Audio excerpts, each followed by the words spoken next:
Hey, what's up everybody? This is Ben Zinn for nextlevelguitar.com. Thank you for joining us today. We have an inspired by lesson for all of you out there on some R&B rhythm playing. We're going to check out some really fun chord voicings that we can add into our own playing and some different ways to approach our rhythm guitar playing.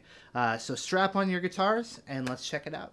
Hey everyone, if you would like a free video lesson and a coinciding ebook that is not available on YouTube, I want you to take a look at the link down below. Click on the link in the YouTube text box.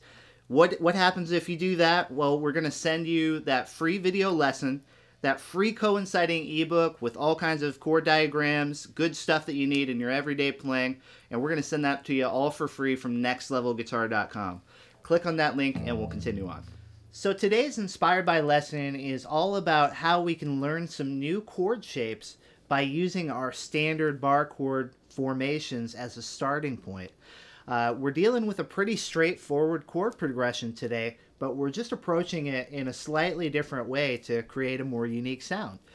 So let's take you through our basic chord progression, and we're going to strip this down and change it up a little bit to create something new. So our chord progression starts with an A minor, and that's our basic bar position with a 6-string root.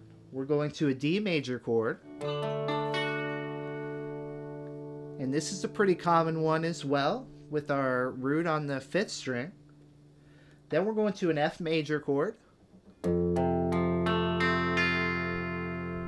which we can either play as a 6-string root here at the 1st fret, or sometimes and play our 5th string root at the 8th fret. From there we're going to a D minor. Again, we're thinking about 5th string root, 5th fret, and then I'm going to move that same shape up here to E minor. What we're going to do, since we're thinking in more of that R&B soul style, we want to focus more on the higher register of our chords. We're going to go back through that progression and chisel out some of these notes and find some different ways to play it. Let's go back to our old A minor. What we're going to do to start is create a little bit more color within our chords simply by lifting off our pinky finger here to create an A minor 7. Immediately we're adding color to our chord progression. Now from our D chord, visualize this middle note here that we're holding down with our bar, and we're going to bring him down a whole step and keep all the other notes the same. Now we're creating a D7 by doing that. Now up here at our F chord, let's take that same middle note of the chord and drop it a half step. By doing that, we now get an F major 7. So our D minor, let's drop this note down a whole step. And now we get a D minor 7. And let's do the same thing, E minor. We'll take away that pinky finger or drop that note a whole step. And now we have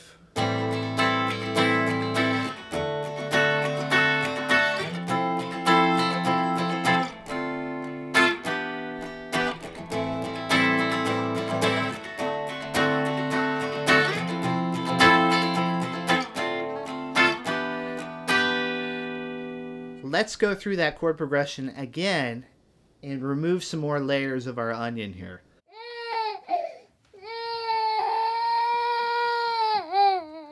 Let's take the 5th string out of the equation completely now. So what I'm going to do, instead of barring, I'm going to take this note away and I'm going to play my A minor 7th this way.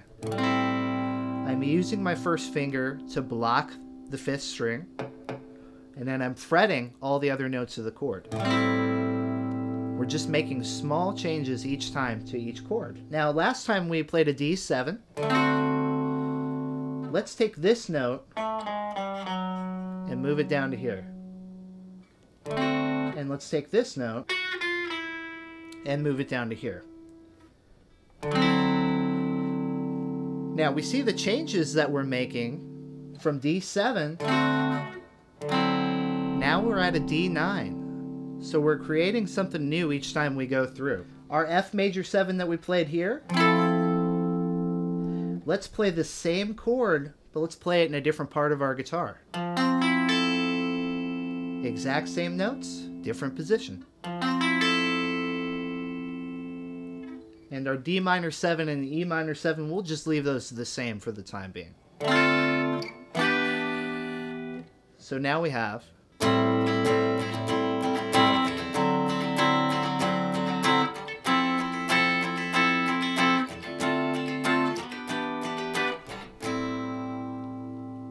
let's take that same chord that we went to the last time, A minor 7th. We're going to further tweak this a little bit. I'm going to take the 6th string out of this chord, and I'm going to move to the top 4 strings here. So we started with an A minor, and we're now ending up with this A minor 7. Now, last time we played a D9. Let's take the 5th string out, and let's add a note to the 1st string. So we still have a D9 here, but we're just playing it a little bit differently. Now all of a sudden, look what happens. We get to that F major 7th, and we have this really nice movement.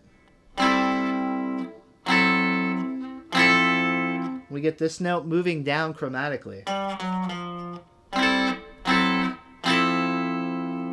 And we can hear that continuity in our chord change now. And once again, we'll leave that D minor 7 and E minor 7 the same. So now we have a chord progression that goes.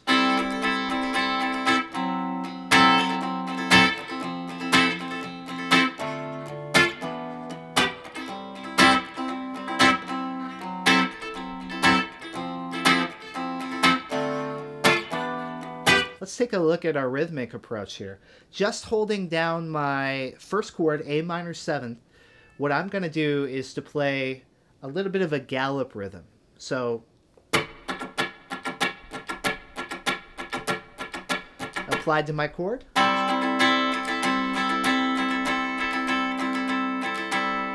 As you count along, try accenting or really laying into the strings on the 2 and 4.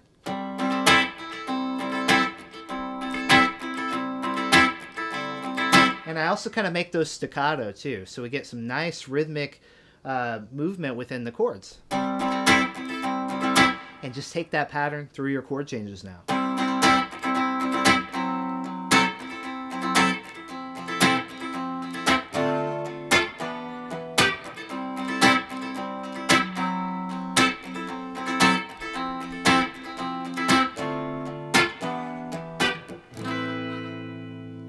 Alright everyone, so there we have our lesson on how we can rework some of our bar chord positions and be creative with them. That's what this whole thing is all about. Take what you want from today's lesson, bring it into your own playing, try changing it, doing your own thing with it. That's why we bring you these inspired by lessons. So everybody head over to the website, nextlevelguitar.com. We just added a boatload of new content there. We're up over 1,450 video lessons now. So no matter your musical taste or your skill or style, we have you covered over there. Something for everybody, truly. Nextlevelguitar.com is the website. Thanks again, and I'll see you next time.